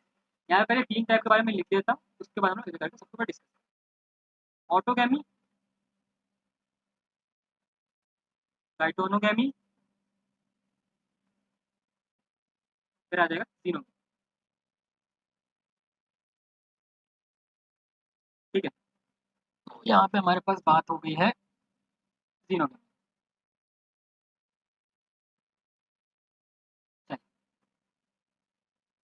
तो एक एक करके सबको डिस्कस, पहले हम लोग बात करेंगे ऑटोगेमी। अब ऑटोगेमी क्या है भाई? In this type pollination is achieve with in the same flower. ठीक है, अब यहाँ पे क्या है कि पॉलिनेशन आपका क्या है, सेम फ्लावर में अचीव किया जाता है। एक ही फ्लावर के अंदर आपका पॉलिनेशन अगर हो रहा है तो ऑटोगेमी कहलाता है। Transfer of pollen grains from the anther to the stigma of the same flower. अब यहाँ पे हो क्या रहा है, यहाँ पे मैं आपको बना के दिखाता हूँ क्या हो गया। ये मेरा एक पॉट है, इस पॉट के ऊपर मेरे पास एक सुंदर सा फ्लावर है। ठीक है, ये सुंदर सा फ्लावर है। ठीक है, अब इस फ्लावर के अंदर आपके पास क्या है, एक एंथर है। ये आपके पास एक एंथर हो गया, और इस फ्लावर के पास क्या है, एक स्टिग्मा भी मौजूद है। ठीक है, एक एंथर है, एक स्टिग्मा है। अब क्या होगा यहाँ पर ऑटोगमी में क्या होगा कि पॉलन ग्रेन्स आपके यहाँ पे शेड होंगे, और ये पॉलन ग्रेन्स पॉलिनेटिंग एजेंट के द्वारा सेम प्लांट के सेम फ्लावर के स्टिग्मा के ऊपर जाकर अगर बैठ जाएगा। ठीक है, क्या बोल रहे हो, ध्यान सुनिए। सेम फ्लावर के सेम प्लांट के सेम स्टिग्मा के ऊपर अगर पॉलन ग्रेन जाके डिपॉजिट हो रहा है तो वो आपका क्या हो जाएगा, ऑटोगेमी। ठीक है, तो ये हमारे पास autogamy. In a normal flower which opens and exposes the anther and stigma, complete autogamy is rather rare। अब यहाँ पे बोला क्या जा रहा है, अब ऑटोगेमी में भी हमारे पास दो केस होता है, दोनों केस को डिस्कस करेंगे। ठीक है, ऑटोगेमी के पास हमारे पास ऑटोगेमी में दो केस हम लोग देखेंगे। पहला केस है आपके पास क्लेस्टोगेमस, क्लेस्टोगेमस और चेस्मोगेमस। चेस्मोगेमस होगा क्या इसमें, देखो क्लेस्टोगेमस और चेस्मोगेमस में हो क्या है। क्लेस्टोगेमस में क्या है, आपका फ्लावर के अंदर के जो दो आपके रिप्रोडक्टिव पार्ट है, स्टिग्मा और एंथर, वो दोनों क्या है, क्लोज्ड है, एक्सपोज नहीं। ठीक है, क्या है, क्लोज्ड है। क्लेस्टोगेमस फ्लावर आपके पास basically close flower, chasmogamous flower आपके पास ओपन फ्लावर, ओपन फ्लावर। अब क्लोज फ्लावर और ओपन फ्लावर में दिक्कत क्या है, अब यहाँ पे बोला गया है कि अगर कोई भी फ्लावर, नॉर्मल फ्लावर, अगर उसका एंथर और स्टिग्मा एक्सपोज है, ओपन है, तो वो कंप्लीट ऑटोगेमी शो नहीं करेगा, वो रेयर होगा। कंप्लीट ऑटोगेमी उसके अंदर रेयर होगा। Autogamy in such flowers require such synchrony in pollen release and stigma receptivity, and also the anther and stigma should lie close to each other to other so that self pollination can happen। बात क्या बोली जा रही, देखिए बात ये बोली जा रही है कि अगर ऑटोगेमी करना है, अगर एक्सपोज्ड फ्लावर को ऑटोगेमी करना है तो करना क्या पड़ेगा उसको, कि उसके अंदर पॉलन रिलीज और स्टिग्मा की रिसेप्टिविटी दोनों सिंक्रोनाइज वे में काम करनी चाहिए। सिंक्रोनी मतलब सिंक्रोनाइज वे, सिंक्रोनाइज सिंक्रोनाइज मैनर में आपका पॉलन और स्टिग्मा दोनों एक साथ रिलीज होना चाहिए, और एंथर और स्टिग्मा को आपस में थोड़ा सा क्लोज होना चाहिए, मतलब पास पास होना चाहिए, तब जाके आपका ऑटोगेमी कहीं ना कहीं देखने को मिले। ठीक है, क्योंकि एक्सपोज फ्लावर के अंदर बहुत रेयर चांसेस होता है कि ऑटोगेमी हो जाए सेम फ्लावर के अंदर, क्योंकि बहुत सारे पॉलिनेटर और भी भटकते रहते हैं। क्या आपका स्टिग्मा ओपन है, ठीक है, स्टिग्मा आपके पास क्या है, ओपन है। एक मिनट, फोन में अपना चार्ज दिखा दूँ।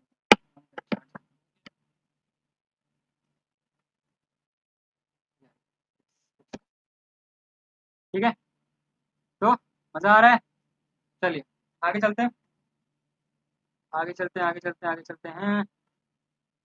ओके, तो ये बात हो गई हमारे पास ऑटोगेमी की। ऑटोगेमी के अंदर जो जो केस हम लोग डिस्कस करने वाले हैं उसको एक बार देख लेते हैं। चलिए, some plants such as viola, common called pansy, ठीक है, oxalis and camelina produce two types of flower। अब यहाँ पे क्या है, वायोला, ऑक्सैलिस एंड कॉमेलिना, ये तीन जो फ्लावर है, ठीक है, इनके पास दोनों टाइप के फ्लावर मौजूद है, जैस्मोगेमस, क्रिसोगेमस, यही तीन जो वैरायटीज है प्लांट्स की, इनके पास दो टाइप के फ्लावर मौजूद होंगे, जिसमें हम लोग का पहला है कैस्मोगैमस और दूसरा क्या हो जाएगा cleistogamous. Chasmogamous flower which are similar to the flower of the other species which expose anther और स्टिग्मा। ठीक है, सिमिलर है उस फ्लावर से जिसके पास एक्सपोज एंथर और एक्सपोज स्टिग्मा मौजूद है। ठीक है, आगे देखिए, and cleistogamous flower which do not open at all. ठीक है, अब क्लिस्टोगैमस फ्लावर क्या हो जाएंगे, वो फ्लावर्स जो कि ओपन नहीं है, क्लोज है। In some flowers anther and stigma lie close to each other. When anther dehiscence in flower buds, pollen grain come in contact with the stigma to effect pollination। अब यहाँ बोल क्या रहा है, जो फ्लावर्स हैं, ठीक है, बहुत सारे ऐसे फ्लावर्स हैं जिनके अंदर एंथर और स्टिग्मा आपस में बहुत ज़्यादा क्लोज होते हैं एक दूसरे के। इसके बाद क्या होता है, एंथर जब भी डेhiscence करता है, मतलब जब भी झड़ता है एंथर, डेhiscence का मतलब है झड़ना। ठीक है, जब भी एंथर झड़ता है किसी भी फ्लोरल बर्ड में पॉलन ग्रेन्स कांटेक्ट में आ जाते हैं स्टिग्मा के और पॉलिनेशन को इफेक्ट करते हैं। Thus, cleistogamous flowers are invariable autogamous as there is no chance of cross pollen landing on stigma। अब उसी के बाद अगर हम देखें क्लिस्टोगैमस फ्लावर के अंदर, वो इनवेरिएबली ऑटोगैमस है, मतलब वेरिएबली मतलब उसके अंदर कोई वेरिएशन हम नहीं देख सकते हैं। इनवेरिएबल का यहाँ मतलब है कि सिर्फ ऑटोगैमी को फॉलो करें। क्लिस्टोगैमस फ्लावर सिर्फ और सिर्फ ऑटोगैमी को फॉलो करेगा। ठीक है, ऑटोगैमी को फॉलो करेगा, उसके अंदर कोई भी चांस नहीं है कि क्रॉस पॉलिनेशन हो जाए। क्रॉस पॉलिनेशन मतलब दूसरा कोई भी फ्लावर का, क्या बोल सकते हैं, फ्लावर का पॉलन ग्रेन नहीं आकर स्टिग्मा के ऊपर लैंड। ठीक है, क्लिस्टोगैमस के अंदर सब आपका क्या रहता है, क्लोज रहता है और autogamous. Cleistogamous flower produce assured seed set even in the absence of pollinator. ठीक है, अगर पॉलिनेटर भी एब्सेंस होगा तो क्लिस्टोगैमस फ्लावर अपने आप को क्या कर लेगा, पॉलिनेट कर लेगा। ठीक है, do you think cleistogamy is advantageous और डिसएडवांटेजियस टू द प्लांट? ऐसा, अब देखो एडवांटेज क्या है और डिसएडवांटेज। देखो एडवांटेज ये है कि पॉलिनेटिंग एजेंट की जरूरत नहीं, no pollinating agent, no pollinating agent required, कोई भी पॉलिनेटिंग एजेंट हमें यहाँ पे रिक्वायर्ड नहीं। ठीक है, अगर वही डिसएडवांटेज की बात है, डिसएडवांटेज थोड़े बहुत। ठीक है, कोई भी हमें वेरिएशन देखने को नहीं मिलेगा, सेम प्लांट देखने को मिलेगा। ठीक है, no variation, no genetic variation भी नहीं देखने को मिलेगा। और तीसरी बात, इन ब्रीडिंग डिप्रेशन,